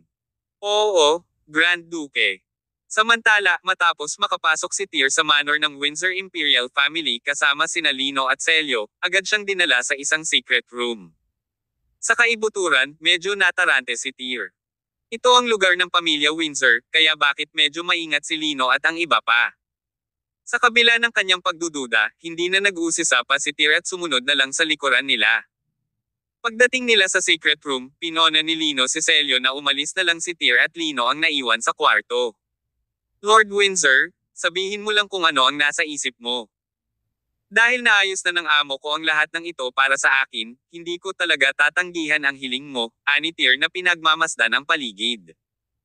Sa sinabi ni Tyr na ganoon, hindi na itinago ni Lino ang kanyang mga alalahanin at sinabing, Brother Tyr, talagang iniimbitahan kita sa panahong ito dahil kailangan ko ang iyong tulong sa isang kritikal na bagay. Ano ito? Tanong ni Tyr. Paliwanag ni Lino, ang aming pamilyang Windsor ay may rutang dagat na nag-uugnay sa mga dayuhang bansa. Taon-taon, ang transportasyon ng mga kalakal sa rutang ito ay nagdudulot ng malaking kita para sa aming pamilya. Ngunit, mula noong kalahating taon na ang nakalipas, ang ruta ay pinuntirya ng mga pirata. Halos tuwing maglalayag ang mga barko ng pamilya namin Windsor, hinahalughog sila ng grupong iyon ng mga pirata. Kaya't sa oras na ito, ang ruta ay nahulog sa isang estado ng paralysis. Nagpahayag si Tyr ng ilang pahiwatig ng sorpresa sa gitna ng kanyang pagdududa. Hindi niya inaasahan na ang mga pirata ay maglalakas loob na lumaban sa isang imperial na pamilya. Hindi ba sila masyadong agresibo? Lord Windsor, ang mahalagang bagay na gusto mong pag-usapan ay tungkol sa rutang dagat na iyon. Tanong ni Tyr. Tama. Tumango si Lino. Mahirap pakitunguhan ang grupo ng mga pirata na iyon. Ilang buwan na akong nakikipag-away sa kanila ng walang kaunting epekto. Hindi dapat ganoon. Napakalakas ng pamilyang imperial ng Windsor, paanong hindi mo magagawang labanan ang isang grupo ng mga pirata? At bilang pinuno ng pamilya Windsor, hindi ka mabibigo sa gayong walang kwentang bagay, tama? Sabi ni Tyr. Ang implikasyon sa likod ng mga salita ni Tyr ay medyo halata. Bilang pinuno ng pamilya Windsor, kahit na acting head lang siya, hindi dapat masyadong nababahala si Lino sa ilang pirata, di ba? Ang pamilya Windsor ay isa sa 4 na pamilya ng imperial sa Imperial Capital City. Ipagpalagay na nais ng isang imperial na pamilya na lumaban sa isang grupo ng mga pirata. Hindi ba't walang hirap para sa kanila na hulihin ang mga pirata? Gayunpaman, ang ekspresyon ni Lino ay napakaseryoso habang sinabi niya, "Brother Tyr, ang usapin ay hindi kasing simple ng iniisip mo. Napakaraming komplikadong relasyon ang nasasangkot sa usapin." "Ganun ba?" Natarante si Tyr. "Kung gayon, mangyaring linawin ang mga bagay para sa akin, Lord Windsor." Sa isang tango, inayos ni Lino ang kanyang mga iniisip at sinabing, "Bago ako sumabak sa bagay na ito, kailangan kong sabihin sa iyo ng kaunti pa ang tungkol sa kasaysayan ng aming pamilyang imperial ng Windsor." Tumango si Tyr, sinenyasan si Lino na magpatuloy sa pagsasalita. Paliwanag ni Lino, "Ang aming pamilya Windsor ay umunlad 100 taon na ang nakalilipas. Noon, kami ay isang napakalaking at makabuluhang pamilya sa Imperial Capital City kahit na kami ay sikat, kami ay mas mababa pa rin sa mga imperial na pamilya. Mamaya, isang magiting na tao ang nagmula sa aming pamilya. Ang lalaking iyon ay ang aking lolo, si Flavia Windsor. Sa ilalim ng kanyang pamumuno, ang buong pamilya ay lumago sa isang iglap. Nang maglaon, ang kanyang mga nagawa ay nakakuha ng atensyon ng maraming pamilya, na lahat ay bumati sa kanya. Sa wakas, ang pamilya Windsor ay iniluklok bilang ika-4 na pamilya ng imperial ng Creeds of Mainland. Malamang na nangyari iyon mahigit 60 taon na ang nakalilipas. Ang pamilyang Windsor ang huling pamilyang imperial na iginawad ng pamayanan ng martial arts ng Celestial Empire, tugon ni Tyr. "Tama ka." Patuloy ni Lino, si Flavia ay may kabuoang 3 anak na lalaki. Ang panganay ay si Lucio Windsor, ang pangalawang anak ay si Notice Windsor, at ang pangatlong anak ay si Augusto Windsor. Ayon sa mga alituntunin ng imperial na pamilya, pagkatapos magretiro si Flavia, ang posisyon ng Windsor King ay dapat na minana ng panganay na anak na lalaki, si Lucio. Ngunit, walang sino man ang umasa na ang isang hindi kapani-paniwalang masasamang tao ay lilito mula sa kung saan. Ang masasamang iyon ay ang iyong Panginoon, Notice. Kung gaano kalakas ang master mo na iyon, sa tingin ko hindi ko na kailangan pang sabihin sa iyo, di ba? Tumango si Tyr. Siyempre, hindi na kailangang ilarawan ang antas ng husay ng kanyang Panginoon. Pagkatapos ng lahat, ang kanyang Panginoon, si Notice Windsor, ay isa sa 4 na emperador ng komunidad ng martial arts ng Celestial Empire. Kabanata 12:16. Ang dilema ni Lino Windsor. At saka ano? Patuloy na tanong ni Tyr. Sumagot si Lino Windsor, "Pagkatapos noon, natural, ninakaw ng iyong amo ang trono na dapat ay pag-aari ni Lucio Windsor at naging hari ng pamilya Windsor. At hindi kailanman pumayag si Lucio sa lahat ng mga taon na ito. Lihim siyang nag-aayos ng mga bagay sa loob ng mga dekada. Noon pa man ay gusto niyang mabawi ang kanyang trono. Dahil ang hari ng Windsor ay masyadong makapangyarihan at ang prestihiyo ng pamilya Windsor ay napakalalim at malalim na nakaugat sa puso ng mga tao, si Lucio ay walang paraan upang maalog ang trono ng hari ng Windsor, kahit na ang hari ng Windsor ay laging wala. Pagkatapos na, habang lumalaki si Lucio, sumuko pa siya sa ideya. Gayunpaman, hindi nagtagal, nakatanggap ang hari ng Windsor ng isang mahiwagang imbitasyon na pumunta sa sinaunang martial arts world, kung saan maraming maalamat na pamilya. Malaki ang posibilidad na hindi na siya babalik. Kaya't muling nabuhay si Lucio na muntik nang isuko ang laban para sa trono. Gusto niyang samantalahin ang pagkakataong ito para mabawi ang trono. Sa puntong ito, halos naunawaan na ni Tyr ang implikasyon sa likod ng mga salita ni Lino. Kaya, ito ay isa pang kahangahangang palabas tungkol sa isang labanan para sa posisyon ng ulo ng pamilya. Tila ang ganitong palabas ay palaging itinanghal sa bawat malaking pamilya. Walang kakaiba tungkol dito. Maging ang mga sinaunang dinastiya ay ginawa rin ito. Ito ay walang iba kundi ang kalikasan ng tao. Sinabi ni Lino, may mga dahilan kung bakit hindi naging ulo ng pamilya si Lucio. Bukod sa kung gaano kalakas ang hari ng Windsor, ang pangunahing dahilan ay dahil sa pagiging mapang-akit at sabik sa mabilis na tagumpay ang karakter ni Lucio. Gagawin niya ang lahat ng kinakailangan upang makamit ang kanyang sariling mga layunin. Siya ay sinubukang mag-udyok ng isang paghihimagsik ng ilang beses, ngunit napigilan ng hari ng Windsor. Sa mga krimen na ginawa ni Lucio, maaaring hatulan siya ng hari ng Windsor ng kamatayan, ngunit palaging iniligtas siya sa pag-ibig ng kapatid. Sa pagkakataong ito, bago umalis ang hari ng Windsor, ipinasa niya sa akin ang trono, na naging dahilan din ng pagkasira ng puso ni Lucio. Hahaha. Tumawa si Tyr. Sa sobrang paliwanag ni Lino, alam na alam ni Tyr kung ano ang sinusubukang gawin ng kanyang amo. Bagamat ang kanyang amo, si Notus Windsor, at Lucio ay magkapatid sa dugo, ang una ay tiyak na nadurog sa puso sa huli sa lahat ng mga taon na ito. Sa makatuwid, kahit na ang hari ng Windsor ay palaging may sariling mga opinyon tungkol kay Lucio, sila ay magkapatid pa rin. Dahil sa relasyong ito, hindi makayanan ni Notus ang pagpapatong ng kamay kay Lucio. Ngunit ngayon, umalis na ang hari ng Windsor sa mortal na mundo, at malamang na hindi na siya babalik. Sa makatuwid, ang kanyang kapatid ay naging isang lihim na pag-aalala sa kanyang puso, na kung saan ay ang maluwag na dulo na binanggit ng lolo ni Tyr, Dalton Alroy. Si Lucio ay naging kontrabida. Kung ang pamilya Windsor ay nahulog sa kanyang mga kamay, alam ng Diyos kung ano ang mangyayari sa pamilya. Sa makatuwid, ang hari ng Windsor ay palaging nais na alisin si Lucio. Dahil hindi niya maipatong ang kanyang mga kamay sa kanyang sariling kapatid, ipinasa niya ang bagay na ito sa kanyang alagad, si Tyr, upang magawa ito. Anyway, dahil walang koneksyon sina Tyr at Lucio, hindi dapat mahirapan ang una na tanggalin ang huli. Lord Windsor, since dumating na sa puntong ito ang conservation natin, then I'll get straight to the point. Tyr rubbed his chin with his hand. So, you guys wanted me to come here because you want me to help you to kill Lucio. Biglang medyo natakot at puno ng kaba si Lino. Kuya Tyr, hindi iyon ang eksaktong ibig kong sabihin. Tyr pursed his lips and asked, hindi naman. Tapos, ano ba talaga ang gusto mo sa akin?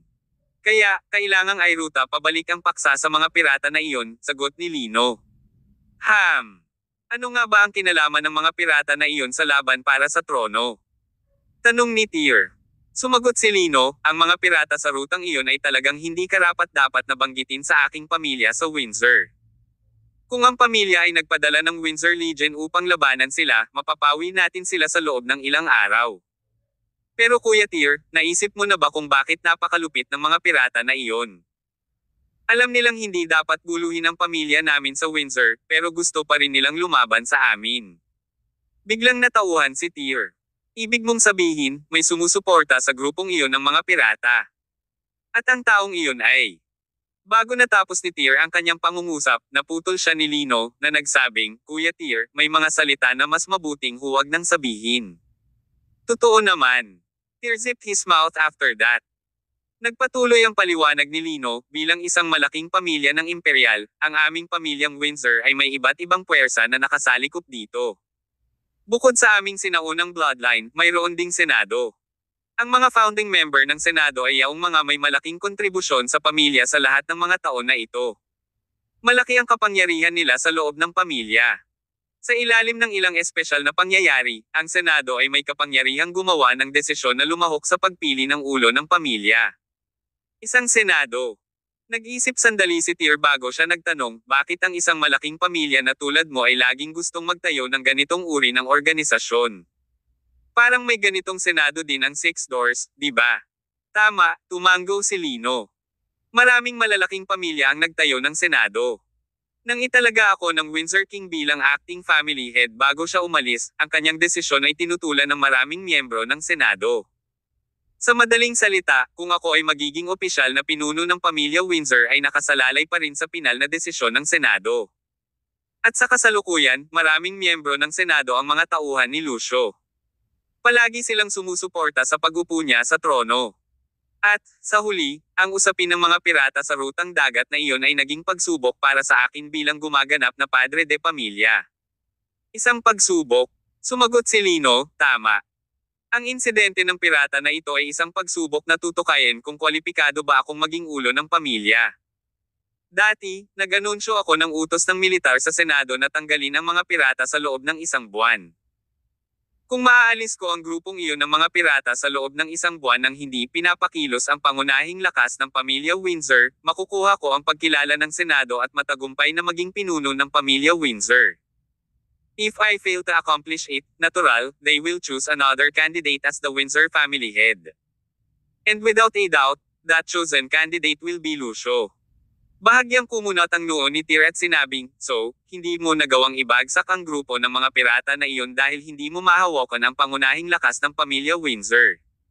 "Oo," tumango si Lino. "Ang grupong iyon ng mga pirata ay umaasa sa mapanganib na lupain ng isang isla upang labanan ang maraming pag-atake. Ang tanawin ay madaling hawakan ngunit mahirap salakayin, at mayroon silang malaking bilang ng mga bala sa isla. Ilang beses na akong nagpadala ng mga tao para salakayin ito, ngunit lahat ng pagtatangka ay nauwi sa kabiguan. Ngayon, 1 linggo na lang ang natitira bago ang aking 1 buwang deadline.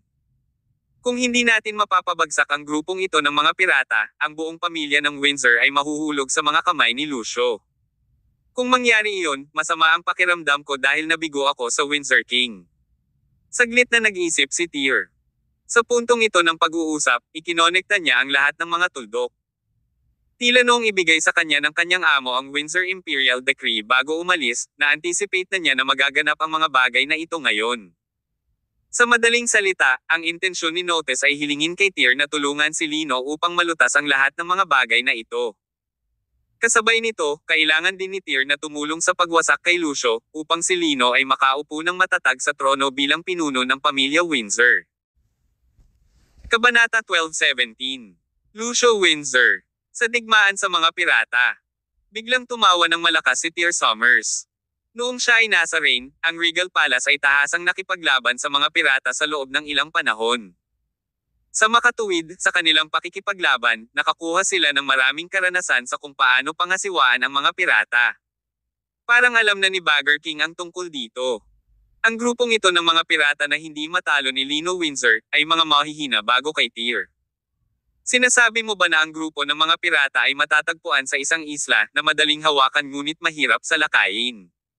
Tanong ni Tyr. Tama. Paliwanag ni Lino, sa likod ng islang iyon ay isang napakatarik na bangin. Kahit na ang mga transcendent ay imposibleng umakyat. At saka, naglagay ng mga turret sa harapan ng isla. Wala akong ideya kung saan sila nakakuha ng napakaraming bala. Dahil sa kanilang mesensi ng depensa ng baril, hindi na lang tayo makakarating sa isla. Saan pa kaya nila nakuha ito?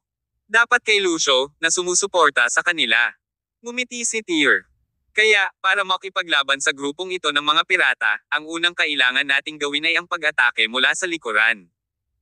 Kapag umakyat tayo sa bangin at pasabugan ang kanilang arsenal, ang grupong ito ng mga pirata ay magiging mga tigre na walang ngipin.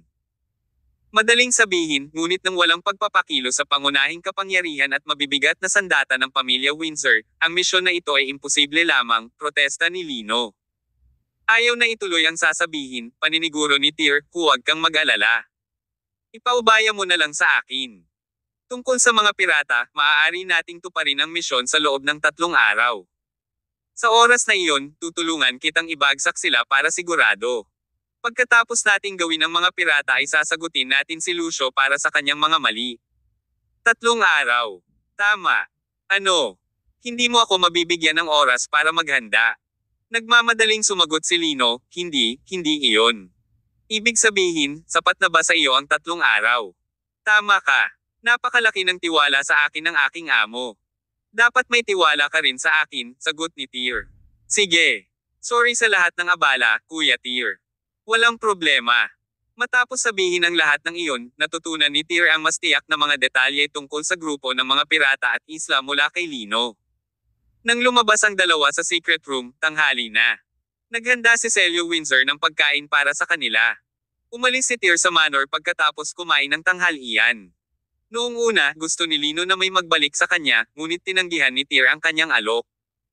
Hindi siya masyadong mapagpanggap at ganap na kayang bumalik sa pamamagitan ng pagsakay ng taxi ng mag-isa.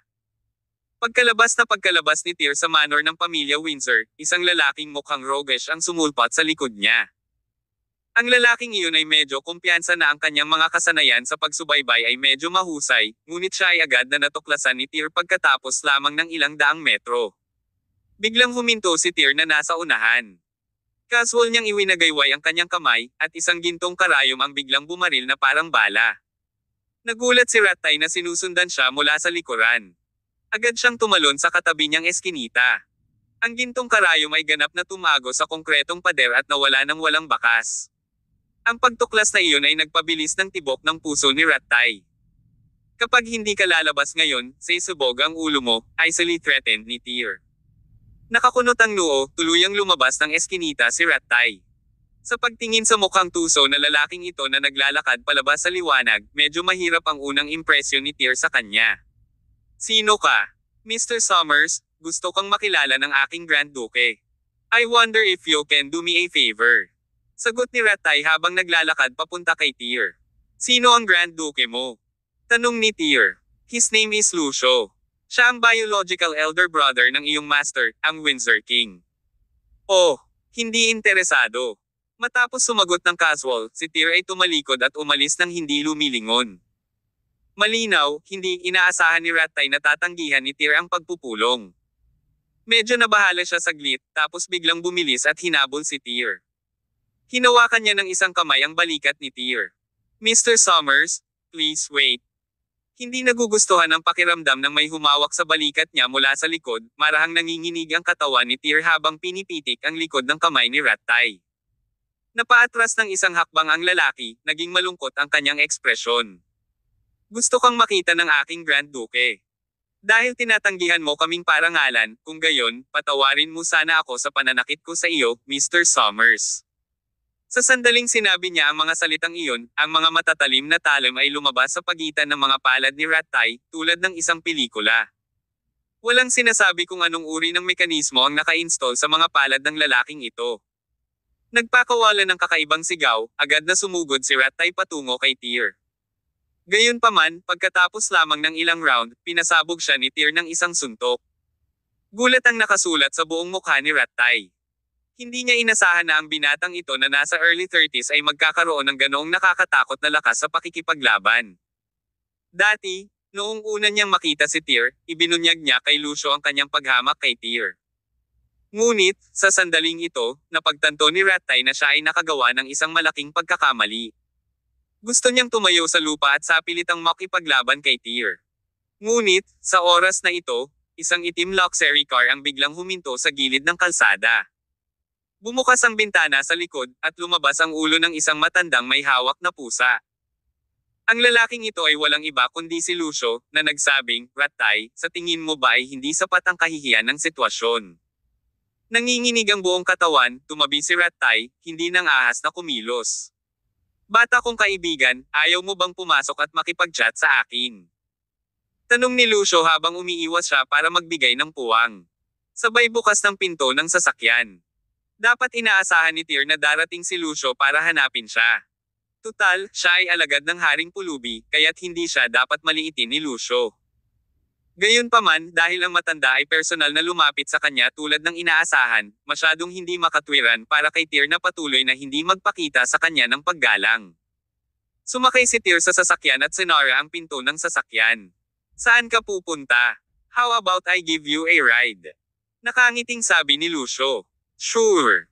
Orlando Hotel, sagot ni Tyr. Okay, Orlando Hotel ito. Magmaneho. Bili ni Lucio sa driver. Sa kanyang utos, agad na humandar ang sasakyan sa direksyon ng Orlando Hotel. Medyo awkward ang atmosphere sa sasakyan noong una, walang sinasabi sina Tyr at Lucio, na para bang naliligaw ang bawat isa sa kanilang mga iniisip. Ang pasang nasa mga bisig ni Lucio ay ngumisi, na para bang ipinapahayag ang pagkadismaya sa kapaligiran. Bagamat marahan na hinaplos ni Lucio ang pusa para pakalmayan ito, ang pasang dapat ay maging masunurin sa kanyang haplos ay naging mas irritable. Pinandilatan nito ng masama si Tyr, na para bang labis itong nandidiri sa kanya. Akmang susuntukin na siya ng pusa, biglang lumingon si Tyr at tinitigan ang hayop. Ang nakakasilaw na titig lamang na iyon ay agad na nagpatahimik sa pusa. Sa takot kay Tyr, hindi na ito mapusok gaya noong una. Nang mapanood ang eksenang ito sa harap ng kanyang mga mata, biglang napatawa si Lucio at sinabing, Little Brother Summers, you are so imposing. No wonder my second brother, notice, took you in as a disciple. Kabanata 12:18. Ang mga lalaking may iba't ibang prinsipyo ay hindi magkakatrabaho. You are flattering me, old Mr. Windsor, casual na sagot ni Tyr Summers, na walang nararamdaman sa papuri ni Lucio Windsor. Dahil partikular kang lumapit sa akin, old Mr. Windsor, hindi naman pwedeng ihatid mo lang ako pabalik sa hotel, di ba? Dapat dumating ka lang sa punto at sabihin sa akin kung ano ang nasa isip mo. Dahil dinala na ni Tyr ang issue, natural, tumigil si Lucio na itago ang kanyang mga intensyon at sinabing, "Little brother Tyr, kung tama ang hula ko, hindi ka pumunta sa Imperial Capital City para sa kapakanan ng pamilya Windsor, tama ba? Inimbestigahan mo ba ako?" Walang babala na tanong ni Tyr. Saglit na natigilan ang ekspresyon ni Lucio, ngunit hindi nagtagal ay nakahinga siya ng maluwag. "Little brother Tyr, mali ang pagkakaintindi mo. Napakaraming malalaking bagay ang ginawa mo noong una kang dumating sa lungsod, mahirap para sa iba na hindi ka mapansin. Nagsalita lang ako base sa ilang chismis na narinig ko. Little brother Tyr, nasa iyo ang Windsor Imperial Decree, hindi ba?" "Ma'am." Sinadya ni Tyr na walang itinanggi. "Older Mr. Windsor, gusto mong makuha ang Windsor Imperial Decree." Tumawa si Lucio. "Little brother Tyr, masyado kang nag-iisip. Ang Windsor Imperial Decree ay kumakatawan sa pagkakakilanlan ng Windsor King. Ito ang simbolo ng pinakamataas na katayuan sa Windsor Imperial Family. Dahil ibinigay ito ng Windsor King sa iyo, sino ako para lumapit at hihilingin ito? Ngunit, little brother Tyr, dahil pumunta ka sa lungsod upang harapin ang isang bagay na mahalaga, dapat mong gastusin ang iyong lakas sa iyong pangunahing negosyo. Kung tutuusin, ang mga bagay na balak mong gawin ay hindi eksaktong madali, tama? Sa dami ng sinabi ni Lucio, kung hindi maintindihan ni Tyr ang kahulugan sa likod ng mga salita ng matandang lalaki, tiyak na siya ay tulala. Kitang-kita ang kahulugan sa likod ng mga salita ni Lucio. Gusto niyang mag-focus si Tyr sa dapat niyang gawin at huwag makisali sa mga gawain ng pamilya Windsor. Bagamat si Tyr ay alagad ng pulubing hari, si Notice Windsor, sa huli, siya ay tagalabas pa rin para sa pamilyang Windsor. Little brother Tyr, ano man ang mga pagbabagong mangyari sa pamilya Windsor sa susunod, ako, si Lucio Windsor, ay makatitiyak sa iyo na tatanggapin ka ng aking buong pamilya ng may pinakamataas na pamantayan ng kagandahang loob. Dahil mayroon kang Windsor Imperial Decree, gagawin namin ang aming pinakamahusay na matugunan ang anumang mga pangangailangan mo. Hehe. Tumawa lang si Tyr at hindi na nagsalita pa. Kumaliwa ka sa unahan. Pagkatapos nito, bababa na ako sa sasakyan, biglang utos ng driver. Naipit sa dilema ang driver. Tiningnan niya si Lucio sa rearview mirror na parang naghahanap ng opinyon ng amo. Kumunat din ang noo ni Lucio at nagtanong, "Kuya Tyr, medyo may kalayuan pa tayo sa Orlando Hotel. Bakit sabik na sabik kang bumaba?" Ang mga lalaking may iba't ibang prinsipyo ay hindi kailanman maaaring magtulungan. "So, hindi na natin kailangan na ituloy ang usapan, di ba?" Natatawang sagot ni Tyr. "Ikaw ay desidido sa pagkakaroon ng iyong paraan, little brother Tyr. I am just representing the wishes of my master. If I were you, I would try to change my perspective and put myself in my master's shoes. Old Mr. Windsor, look at you, kaya mo pa bang makipaglaban sa dati mong edad?" Sagot ni Tyr. "Nakuha ko na ang buong larawan ngayon." Pagkasabi noon, naging malungkot din ang ekspresyon ni Lucio. Hindi na siya ngumiti kay Tyr tulad ng ginawa niya kanina, at isang malamig na pagpatay na hangarin ang bumungad sa kanyang buong katawan. Kasabay nito, ang pusa sa kanyang mga bisig ay muling naging irritable. Natigil ang nana iyon. Hindi nagatubili si Tyr na itulak ang pinto at lumabas ng sasakyan. Ang pag-uusap ni Lucio at Tyr ay maaaring ituring na isang ganap na kabiguan. Habang umaalis ang sasakyan, ang ekspresyon ni Lucio ay kasing dilim ng ulap. Galit na galit ang matanda. Sa sobrang galit, patuloy niyang kinurot ang pusa sa kanyang mga bisig, dahilan upang mapaluha ang kawawang hayop sa sakit. Maya-maya lang ay tumunog ang cellphone ni Lucio. Pagkakuha nito, pinahit niya ang answer button, speak. Mula sa kabilang dulo ng tawag, narinig ko ang boses ng isang dayuhang lalaki, "Boss, dumating na ang pinakahuling kargamento, saan tayo dadaong ngayon?" Ipadala ito ng direkta sa Skeleton Island. Gayon din, ipaalam sa Skeleton King na may isang masamang labanan na paparating. Sabihin sa kanila na maging handa sa lahat, sagot ni Lucio sa malamig na boses pagkatapos magmuni-muni ng ilang sandali. "Oo naman boss." Pagkatapos umalis ang sasakyan ni Lucio, naglakad si Tyr pabalik sa hotel. Pagbalik sa kanyang silid, isinulat niya kaagad sa isang papel ang impormasyong ibinigay sa kanya ni Lino Windsor. Kailangang harapin ni Tyr si Lucio, upang matiyak na matatag na nakaupo si Lino sa trono bilang ulo ng pamilya ng Windsor. Una sa lahat, dapat tulungan ni Tyr si Lino na alisin ang grupong ito ng mga pirata na nagpapatunay sa kanyang kakayahan sa Senado ng Pamilyang Imperial ng Windsor. Pagkatapos, hahanapin niya ang ebidensya na si Lucio ang may kasalanan sa likod ng mga pirata at gagamitin ito para impeach siya. Siyempre, mas mabuti kung ang Tyr ay makakakuha din ng ebidensya ng iba pang pakikitungo ni Lucio na hindi pabor sa pamilya Windsor. Ang lugar kung saan matatagpuan ang mga pirata ay tinawag na Skeleton Island. Mayroong 300 pirata sa isla na marami sa kanila ay dating mga mersenaryo mula sa mga bansang nasalanta ng digmaan. Ang pinuno ng pirata ay tinawag na Skeleton King. Dati siyang may magandang reputasyon sa dayuhang mersenaryong mundo. Ang grupo ng mga pirata na ito ay ganap na naiiba sa mga ordinaryong pirata. Nakaligtas silang lahat na pinaulanan sila ng mga bala at gumapang palabas mula sa ilalim ng mga bundok ng mga bangkay. Hindi lamang katangi-tangi ang kanilang personal na kapangyarihang panlaban, ang kanilang ekspertong kontrol sa mga thermal weapon ay lubhang nakakatakot. Bukod dito, mayroon silang nagbibigay sa kanila ng patuloy na supply ng mga baril, kaya naman paulit-ulit nilang natalo ang mga tauhan ni Lino. Gayon din, ang geographical na kalamangan ng Skeleton Island ay naging mahirap na lugar upang atakehin. Nang mailagay ang lahat ng impormasyong ito sa papel at maipakita ng may layunin, biglang naramdaman ni Tyr ang pananakit ng ulo. Ang Skeleton Island ay talagang isang mahirap na basagin. Nag-isip sandali si Tyr bago niya tinawagan si Lino. Nais niyang makuha ang tiyak na topographic na mapa ng kalapit na territorial seawater ng Skeleton Island. Ngunit, walang magawang sinabi ni Lino kay Tyr na malapit na talaga sila sa Skeleton Island, kaya imposibleng magbigay ng topographic map. Gayunpaman, magpapadala siya ng isang tao doon sa lalong madaling panahon upang gumuhit ng isa. Sa huli, sumuko na lang si Tyr sa pagkuha ng mapa kay Lino. Kung kailangan niyang hintayin si Lino na kumuha ng kanyang matamis na oras sa pagbalangkas ng topographical na mapa na iyon, huli na ang lahat. Kung hindi mahanap ng pamilyang imperial ng Windsor ang mapa para sa kanya, kailangang mag-isip si Tyr ng mga paraan para makuha ito mula sa ibang mga lugar. Dahil dito, tinawagan ni Tyr si Sean Yarn upang makita kung makukuha niya ang kanyang mga kamay sa naturang topographic na mapa sa pamamagitan ng kanyang intelligence system. Gayunpaman, sinabi ni Sean na habang nakuha niya ang mapa sa nakaraan, ang sistema ng katalinuhan ng pamilya ng Yarn ay bumagsak ng malayo mula sa kanilang mga pangunahing taon ngayon, kaya hindi nila ito nakuha. Nang medyo nadismaya si Tyr, biglang itinuro ni Sean ang isang malinaw na landas. Mahirap para sa kanila na lehitimong maghanap para sa tiyak na kinaroroonan ng mga tao tulad ng mga pirata. Gayunpaman, ang ilang mga baluktot na lalaki at pirata ay hindi mapaghihiwalay na nauugnay sa isa't isa. Ipagpalagay na gusto ni Tyr na makuha ang topographic na mapa ng Skeleton Island.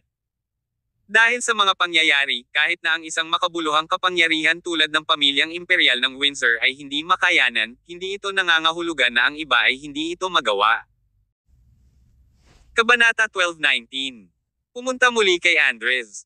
Si Andres, ang baluktot na lalaking inupahan ni Garth Cheever para harapin si Snowfenner, ay binugbog ng husto ni Tyr at ngayon ay nasa ospital. Ang taong ito ay isang profesional na smuggler sa dagat. Sa loob ng maraming taon, may kakayahan si Andres na panatilihing umuunlad ang kanyang negosyo sa pagpupuslit sa mga dagat na puno ng pirata. Sa makatuwid, dapat siyang maging maayos sa mga pirata. Dahil sa sitwasyon, maaaring may mga kakilala si Andres sa Skeleton Island. Kaya, kung pumunta siya sa Andres para humingi ng tulong, maaaring makuha ni Tyr ang topographical na mapa ng Skeleton Island. Habang nasa isip ang ideyang ito, agad na tinanong ni Tyr si Sean Yarn na tumulong na malaman kung saang ospital si Andres ay kasalukuyang naroroon. Ang kailangan lang niyang gawin ang madaling gawaing ito ay isang tawag sa telepono. Ilang minuto lang, naipadala na ni Sean kay Tyr ang lokasyon ng ospital na kinaroroonan ni Andres. Pagkatanggap nito, lumabas kaagad si Tyr, agad na pumara ng taxi at nagmamadaling pumunta sa ospital. Dati, sa pier, kahit na iniligtas ni Tyr ang buhay ni Andres, ilang buto din ang nabali niya sa katawan ni Andres. Sa makatuwid, malamang na kailangan niyang manatili sa ospital ng medyo matagal. Sa oras na ito, sa VIP ward ng ospital, si Andres ay nakaupo sa isang kama ng ospital, lahat ay nakabalot sa mga bendahe. Sa tabi niya ay nakaupo ang isang sexing dilag na nakadamit ng mga hayagang damit na nagpapakain sa kanya ng ilang lychee. Napaka-weirdo ng lalaking ito. Sa kabila ng pagkakaroon ng ganoong masamang pinsala, nasa mood pa rin siyang makisali sa ganitong uri ng aktibidad. Sa pagtingin sa mainit na figure ng dilag, naramdaman ni Andres na natuyo ang kanyang bibig. Nang makalapit siya para pakainin siya ng mga lychee, hindi niya napigil ang hawakan ng kamay niya at inihiga siya sa kama. Master Andres, ano ang sinusubukan mong gawin? Tanong ng dilag na nagpalabas ng isang string ng mga pinong tunog. Hindi napigilan ni Andres ang pananabik sa kanyang puso at sinabing, ano sa tingin mo ang gusto kong gawin? Putulin ang mga benda at tulungan mo akong imasahe ang aking mga balikat. Master Andres, hindi ka ba masakit? Siyempre masakit, pero hindi ko mapigilan ang sarili ko. Nagsimulang gamulong-gulong ang dalawa sa hospital bed, ngunit sa kalagitnaan ng aktibidad, bigla nilang narinig ang tunog ng mga buto. Agad na nagpakawala ng masakit na alulong si Andres. Nagulat ang magandang babae. Master Andres, nasaktan ba kita? Ayos lang ako. Kaya kung magpatuloy. Papasok pa lang sila, biglang bumukas ang pinto ng ward. Nang makita ni Tyr ang eksenang nasa harapan niya, hindi niya naiwasang sumimangot. Minsan, kailangan niyang ibigay ito sa mga gangster na ito. Sa katunayan, sila ay talagang walang modo. Sino nandyan? Palibhasa'y nagambala nang malapit na siyang makapasok sa uka, galit na galit si Andres. Duguan niyang tinitigan ang direksyon ng pinto at sisigawan na sana kung sino man iyon, nang mapansin niyang si Tyr pala ang nakatayo sa may pintuan. Napatulala si Andres sa twist ng mga pangyayari. Tyr Summers. Medyo hindi malinaw na ungol ni Andres, hindi lang maisip kung bakit biglang pumunta dito si Tyr. Nakakaistorbo ba ako sa inyo? Medyo walang magawang tanong ni Tyr na ikinapikit ng mga mata. Hindi naman. Ano bang pinagsasabi mo, Kuya Tyr? Nagmamadaling umupo si Andres, sinipa ang dilag sa kanyang mga bisig mula sa kama, at sinabihan siyang mabilis na lumabas. Sakto namang inayos ng dilag ang kanyang buhok at damit, at dali-daling umalis sa ward. Ngayon, si Tyr at Andres na lang ang natira sa ward. Parang kinakabahan si Andres, dahil wala siyang ideya kung bakit babalik si Tyr para sa kanya. Nagdadalawang isip kaya siya at nagpasya siyang pumunta rito para kitilin ang kanyang buhay. Bago pa makapagsalita si Tyr ay hinampas siya ni Andres, Kuya Tyr, anong ginagawa mo dito? I can assure you that I have always been well behaved. Hindi ako nagtatanim ng sama ng loob sa pangyayaring iyon sa pier noong nakaraan. On the contrary, I am very grateful to you, ikaw. Dahan-dahan lang. Natatawa nang makitang kinakabahan si Andres, umupo si Tyr sa tabi ng hospital bed. Dumampot siya ng mansana sa tabi niya at binalatan ang balat nito. Don't worry. I didn't come here to do anything to you. Tapos, naguguluhan si Andres sa sitwasyon. Nang matapos si Tyr sa pagbabalat ng mansanas ay naghiwa siya ng isang piraso at iniabot kay Andres na agad naman itong tinanggap. Mukhang naguguluhan pa rin, nagtanong si Andres, Kuya Tyr, pwede kang magtapat sa gusto mong sabihin. Nakakatakot sa akin ang ugali mo. Okay. Tumango si Tyr at naglabas ng isang hiwa ng mansana sa sariling bibig. Nasasangkot ka sa mga aktibidad ng smuggling sa mga nakaraang taon. Siguradong pamilyar ka sa lugar na ito ng dagat, di ba? Narinig ko na ang lugar na ito ay palaging pinamumugaran ng mga pirata, ngunit ang iyong mga paninda ay hindi pa nila nasamsam. Nagulat si Andres sa una, ngunit hindi nagtagal ay bumalik siya sa dati niyang sarili. Big Brother Tyr, you got it right. Ang lugar na ito ng dagat ay talagang pinamumugaran ng mga pirata sa buong taon. Medyo marami sila. Sa katunayan, ang aking mga paninda ay bihira nilang makuha. Bakit? Tanong ni Tyr. Dahil kilala ko ang marami sa mga pirata. Ang linyang ito ng negosyo ay katulad ng pagnenegosyo sa lupa. Hindi ka maaaring mag-imbak ng isang piraso ng karne sa iyong sarili. Kailangan mong ibahagi ito, sagot ni Andres. Pinutol ni Tyr ang isa pang piraso ng mansanas at iniabot kay Andres. So, you must have given those pirates a lot of illegal tolls, right? Oo. Tumango si Andres, you have seen how I transit my goods. In fact, those items are not that valuable. Kahit kunin ng mga pirata noon, mahihirapan silang ibenta ang mga bagay na iyon. So, binibigyan ko lang sila ng pera para makapasa ako.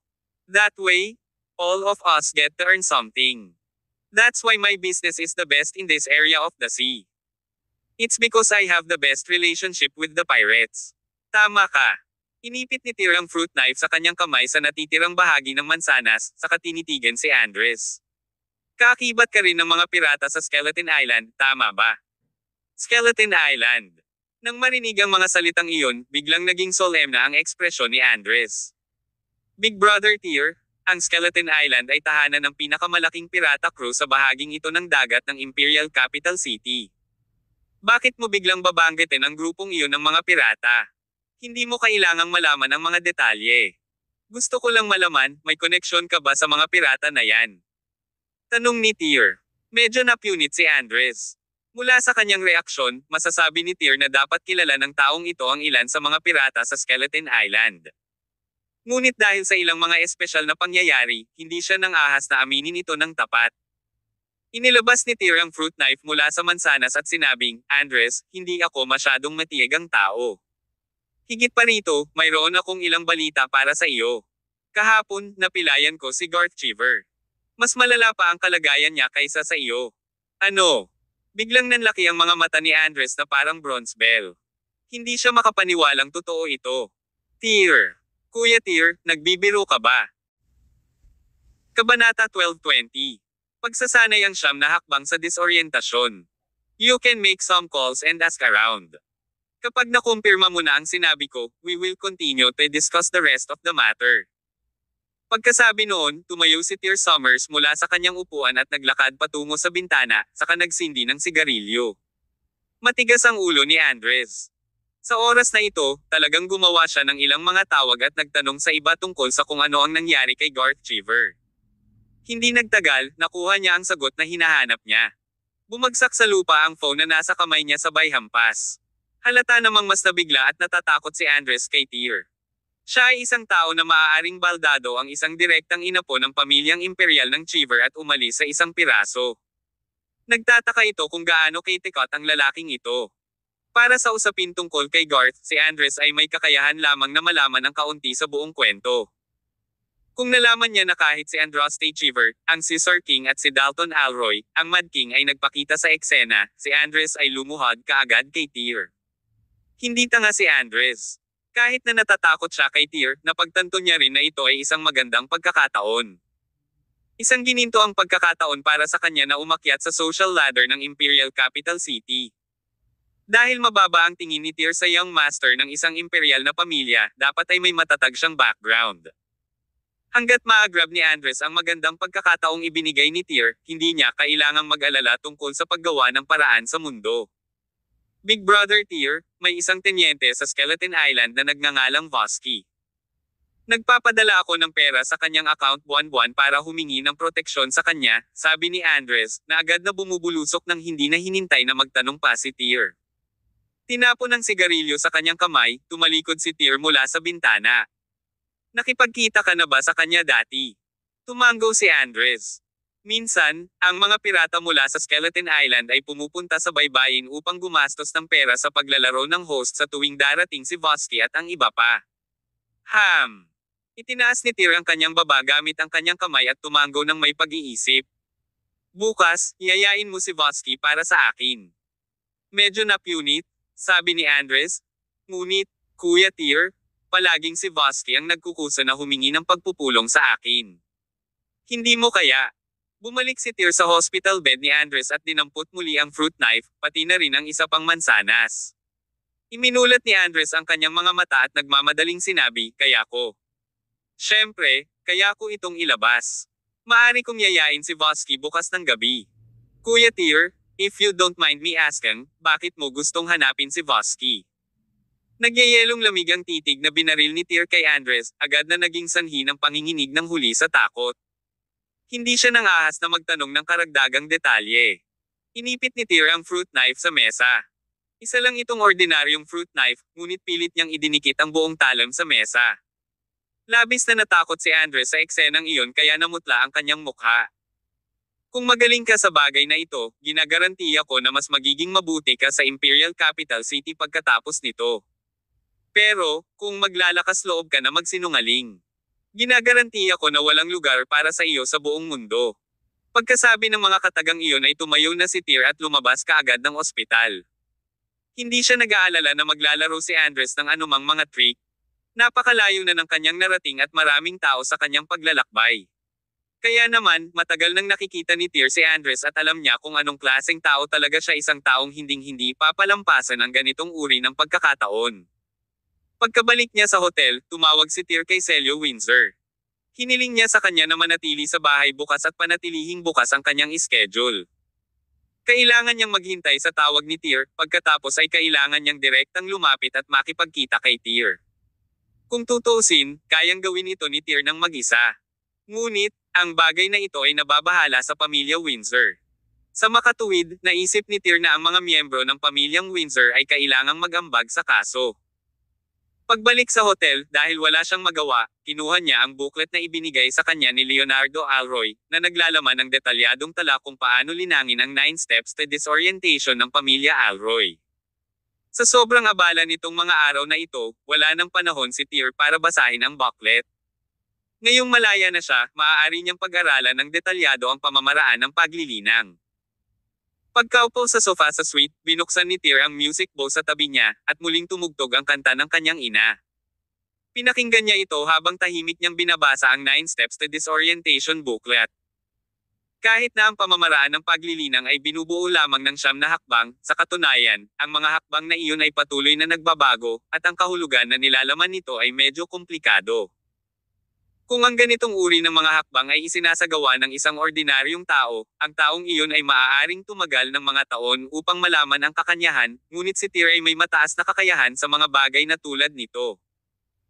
Sa kabila ng katotohanan na hindi pa siya nakipag-ugnayan sa anumang pamamaraan ng paglilinang noon, kung iisipin mula sa huling pagkakataong ibinigay sa kanya ng Beggar King ang mga pamamaraan ng paglilinang para sa panloob na lakas at ang Heavenly Blade, masasabi ng isang tao na ang kapangyarihan ni Tyr ay makapangyarihan. Halos 2 oras niyang pinag-aralan ang lahat ng nilalaman ng booklet. Pagkatapos, kabisado niya ang bawat salita. Sa oras na siya ay tapos na, ang langit sa labas ay ganap na madilim. Habang naglalakad siya patungo sa basketball court sa ibaba, ang nilalaman tungkol sa 9 steps to disorientation ay patuloy na kumikislap sa kanyang isipan. With that, nagsimula na siyang mag-practice ng moves. Noong una, napaka-awkward ng mga galaw niya. Ang bilis na kailangan niyang makipagsabayan ay patuloy na nagbabago, at kasama ng wala siyang panloob na lakas bilang suporta, sa una ay medyo mahirap para kay Tyr na isagawa. Pero, hindi nagmamadali si Tyr. Ang iba ay maaaring tumagal ng 8 o kahit 10 taon upang ma-master ang esensya ng ganitong uri ng paglilinang. Tiwala si Tyr sa kanyang mga kakayahan sa pag-unawa. Kung bibigyan pa ng oras, marami siyang makukuhang benepisyo. Habang si Tyr ay nagsasanay ng cultivation technique sa katahimikan, isang basketball ang biglang lumipad mula sa hindi kalayuan, na nagpaputol sa kanyang ulirat. Subconsciously, iniunat niya ang kanyang palad at mahigpit na hinawakan ang bola sa kanyang mga kamay. "Bro, you've got some skills?" Sabi ng isang boses ng casual na hinawakan ni Tyr ang bola, pinagmamasdan kung paano ito nakadikit sa kanyang palad. Paglingon ni Tyr sa direksyon ng boses, nakita ni Tyr ang isang dosenang lalaki na nakasuot ng basketball uniform sa entrance ng court. Given how they were dressed and their figures, they must be here to play basketball, and Tyr was in their way. "Bro, we need the full court to play the game. Can you make way for us?" Ang malakas na tao na nagkusa na magsalita ay higit sa 170 metro ang taas at kasing lakas ng isang oso, tulad ng isang propesyonal na manlalaro ng international. Bahagyang kumunat ang noo ni Tyr at sinabing, "Dito muna ako." "Anong sinasabi mo? You're not gonna make for us." Kumunat ang noo ng malakas na lalaki. "Kami ay isang basketball team mula sa Imperial Capital City. Kami ay mananatili sa mga lumang tuntunin one-on-one na laban. Kung sino ang manalo ay mananatili." Dati, naglalaro ng basketball si Tyr kasama ang mga miyembro ng Regal Palace, tulad ni Clifford Han at ng iba pa, bilang paraan para makapagpahinga kapag wala silang magawa. Ngunit, iba ang paraan ng paglalaro nila ng basketball sa mga ordinaryong tao. Dahil mainit ang ulo ng mga general ng Regal Palace, madalas na mauwi sa away ng grupo ang kanilang mga laro.